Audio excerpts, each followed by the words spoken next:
Merhabalar, kanalıma hoş geldiniz. Bugün sizlerle bu asimetrik model runner'ı yapıyoruz. Herkesin rahatlıkla ve keyifle örebileceği bir model. Kanalıma hala abone değilseniz kanalıma ücretsiz abone olabilir. Sıradaki videolardan anında haberdar olmak için zili açabilirsiniz arkadaşlar. Modelin bitmiş hali ve ölçü gramajlarını video sonunda belirteceğim. Videoyu atlamadan izlerseniz bu detaylara da ulaşabilirsiniz arkadaşlar. Şimdi sizleri hiç bekletmeden modelin yapılışına geçebiliriz. Bu modeli yaparken bu şekilde koton ipler kullanıyorum. Bu şekilde %100 koton. İpin içeriği %100 koton. 71 gramda 109 metre ip varmış. Tığ önerisi 5 mm. Ben 4 mm tığ kullanacağım. Ben yurt dışında yaşıyorum. Bu şekilde yabancı markalar kullanıyorum. Bulunduğunuz bölgedeki koton ipleri yorum kısmına yazarsanız diğer arkadaşlara fikir olur. Modele zincir çekerek başlıyoruz. Bunun taban kısmı için 68 zincir gerekli. Şimdi zincir çekerek başlıyoruz. 1 2 3 4 5 taban kısmı için toplamda 68 zincir çekip geliyorum. Şimdi 68 zincir çektim. Şimdi tığımı 2 sefer doluyorum. 6. zincir içinde trabzanı yapmaya başlıyorum. 1 2 3 4 5 6. Bu modelde hep üçlü trabzanı yapacağız. Sırasıyla doladıklarımızı en son ikisini birlikte. Tekrar tığımı 2 sefer doluyorum. Bu sefer yanındaki zincire batarak üçlü trabzan yapıyorum. Tığımı 2 sefer doluyorum. Yanındaki zincire üçlü trabzan yapıyorum. Bu şekilde toplamda 5 tane yapıyoruz. Bu ilk yaptığımızı saymıyoruz. 3, sıradaki zincirde 4, sıradaki zincirde ve 5. Şimdi hiç zincir çekmiyorum. Tığımı 2 sefer doluyorum. Aşağıdan 4 zincir atlıyorum. 5. zincire trabzan yapıyorum. 1 2 3 4 5. 5. zincirde bu şekilde üçlü trabzan yapıyorum. Şimdi 4 zincir çekiyorum. Tığıma 2 sefer doluyorum. Aynı boşluğa batarak ilk trabzanı yapıyorum. 1. Buradaki işlemi yapıyoruz. Tığıma doluyorum. Sıradaki zincirde trabzan yapıyorum. Toplamda 5 trabzan yapıyorum. Sadece ilkini aynı boşluğa batıyorum. Sırasıyla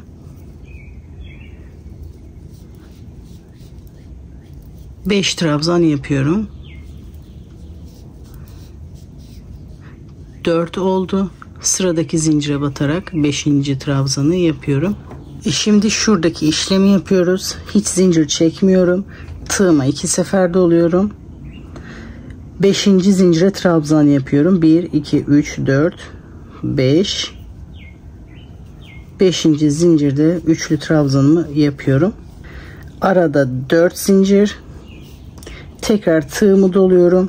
Aynı boşluğa batarak trabzanı yapmaya başlıyorum. Şimdi şu işlemi yapıyoruz. İlkini yaptık. Şimdi sıradaki zincire batarak trabzanımı yapıyorum. 2. Sıradaki zincire batarak trabzanımı yapıyorum. 3. Sıradaki zincire batarak trabzan yapıyorum. 4. Sıradaki zincire batarak 5. trabzanımı yapıyorum. Gördüğünüz gibi ilk sırayı bu şekilde oluşturuyoruz. Hiç zincir çekmeden tığımı doluyorum. 5. zincire 1 2 3 4 5 trabzanımı yapıyorum. Tekrar 4 zincir. Tığımı doluyorum. Aynı zincire batarak trabzanı yapmaya başlıyorum. Tekrar bu trabzanlı kısmı başlayacağız. Bu şekilde sıra sonuna kadar yapalım. Sıra sonunda da şu işlemi yapıp bitireceğiz. Sıra sonuna kadar, bu işleme gelene kadar yapalım. Şimdi sıra sonuna kadar geldim. 5. zincire trabzan yapmıştım. Şimdi 4 zinciri yapıyorum. Tığımı 2 sefer doluyorum. Aynı boşluğa batarak üçlü trabzanımı yapıyorum. Şimdi yeni sıraya başlıyoruz. Şimdi sizlerden ricam, hala videoya bir beğeni atmadıysanız şimdi videoyu durdurup bir beğeni atarsanız sevinirim arkadaşlar. Ben de bu şekilde emeğimin karşılığını almış olurum. Şimdi videoya kaldığımız yerden devam ediyorum. 5 zincir çekerek yeni sıraya başlıyorum. Sıramı dönüyorum. Şimdi burada yaptığımız bu trabzan işlemlerini bu zincirli olan yerlere yapıyoruz. Tığımı 2 sefer doluyorum. Zincirin üzerinde 5 tane trabzan yapıyorum. 1 2 burayı trabzan olarak saymıyoruz. Burada diğer sırada sıra sonunda batmak için yapıyoruz. 3 4 ve 5. Burada zincir çekmeden atlayıp yapmıştık. Şimdi tığımı doluyorum. Boşluğa gelerek üçlü trabzanımı yapıyorum.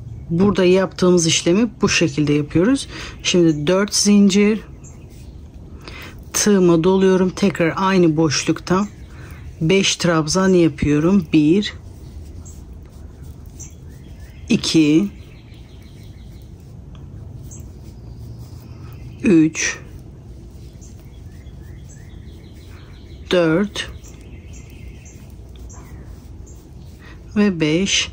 Tığımı doluyorum. Hiç zincir çekmiyorum. Bu sıradaki boşluğa, bu trabzanın yanında bir trabzan yapıyorum. Arada 4 zincir. Tığımı doluyorum 2 sefer. Aynı boşluk içerisinde 5 trabzan yapıyorum. 1 2 3 4 ve 5. Tığımı doluyorum. Hiç zincir çekmeden boşlukta trabzanımı yapıyorum. Gördüğünüz gibi bu şekilde sırayı tamamlıyoruz. Bu şekilde sıra sonuna kadar yapalım. Şimdi sıra sonuna kadar geldim. Sıra sonları hep bu şekilde aynı olacak. Sıra başları da bu şekilde olacak. Her sırada aynı. Şimdi tığımı 2 sefer doluyorum. Trabzanın yanında boşluktan trabzanımı yapıyorum. 4 zincir, tığımı 2 sefer doluyorum. Tekrar aynı boşlukta üçlü trabzanımı yapıyorum. Gördüğünüz gibi bitiş bu şekilde olacak. Şimdi başlangıç da bu şekilde olacak. 5 zincir, sıramı dönüyorum. Boşluk içerisinde 5 tane üçlü trabzan yapıyorum. 1 2 3 4 ve 5. Tığıma 2 sefer doluyorum. Sıradaki boşluğa trabzanın yanında üçlü trabzan yapıyorum. 4 zincir, tığıma 2 sefer doluyorum. Aynı boşlukta tekrar 5 trabzan yapıyorum. 1 2 3 4 ve 5. Tığıma 2 sefer doluyorum. Sıradaki boşlukta trabzanın yanından beri trabzanımı yapıyorum. Bu şekilde sıra sonuna kadar yapalım. Sıra sonuna kadar geldim. 4 zincir yapıyorum. Tekrar aynı boşlukta başlıyorum. Bitiş aynı, başlangıç aynı. 5 zincir çekerek sırayı dönüyorum. Tığımı 2 sefer doluyorum. Boşluk içerisinde 5 trabzan yapıyorum. 1 2 3 4 ve 5. Tığıma 2 sefer doluyorum. Sıradaki boşlukta trabzanın yanında trabzan yapmaya başlıyorum. Örnek bu şekilde. Gördüğünüz gibi tek sıradan oluşan bir örnek. Başlangıç sırasını yaptıktan sonra Diğer bütün sıralar hep aynı sırayı tekrar ederek bunu yapmak istediğimiz uzunluğa kadar yapıyoruz. İstediğiniz uzunluğa kadar yapın. Şimdi ben de bunu istediğim uzunluğa kadar yapıp en son sırayı da göstermek istiyorum. Sonra da püskül yapılışına geçebiliriz. Şimdi bunu büyütmek istediğimiz büyüklüğe kadar büyütelim. Şimdi ben runner'ımı yapmak istediğim uzunluğa kadar yaptım. Burada katladım gördüğünüz gibi. Bitiş kısmında ekstra bir işlem yapmadım. Normal sırada bittiğimiz gibi bittim. Şimdi püskül takarken de şu kısımlara takacağım.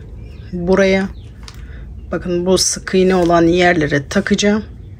Siz bunu direkt bu boşluklara da takabilirsiniz. Hangi görüntü daha hoşunuza gidiyorsa.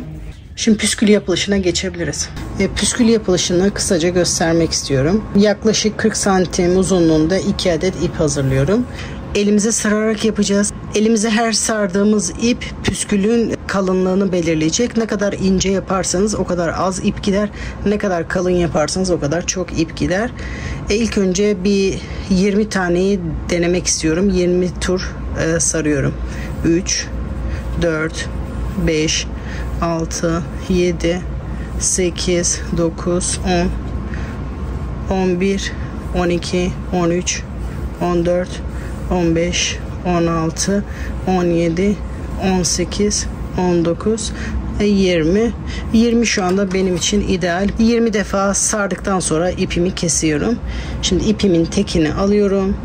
Sardığım ipin içinden beri geçiriyorum. Bu ipimi ortalayarak buradan 2 sıkı düğüm atıyorum. 1 ve 2. Bu bağladığımız ipleri tutuyorum elimde. Bu aşağısını da elimle düzeltiyorum. Sonra diğer ipi alıyorum. Püskülün boyunda şu şekilde tutuyorum.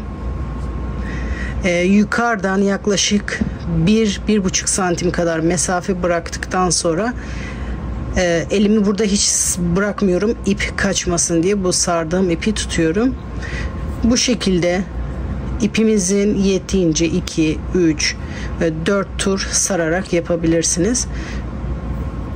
Ben 4 tur sardım. Bakın ipin diğer ucuyla şu anda sardığım ipleri tutuyorum açılmasın diye. Bu iplerle 2 sıkı düğüm atıyorum. 1 ve 2. Şimdi bu bağladığımız ip kötü görünmesin diye bu sardığımız ipin arkasına doğru çekeceğiz. Aşağıdan yukarı doğru tığımı geçiriyorum. İsterseniz sırasıyla, isterseniz ikisini birden tığ yardımıyla ipin arkasına doğru çekiyorum. Bakın düğümü bu ipin arkasına doğru çekiyorum. Bu şekilde daha iyi duruyor. Hem de bu ipler kalkık durmuyor. Böyle iyi duruyor. Şimdi püskülümüzün boyunu düzeltiyoruz. İlk önce katlarını ayırıyorum.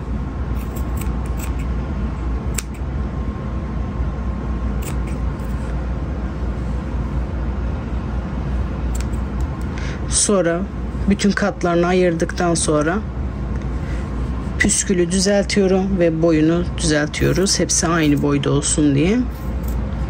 Püskülüm hazır. Buna isterseniz bu şekilde sade olarak kullanabilirsiniz. İsterseniz bu şekilde ahşap boncuk kullanabilirsiniz. Ben 19 mm ahşap boncuk kullanıyorum. Tığ yardımıyla ipimi boncuğun içinden geçiriyorum. Bakın sık iğnenin oradan beri ipimin tekini alıyorum.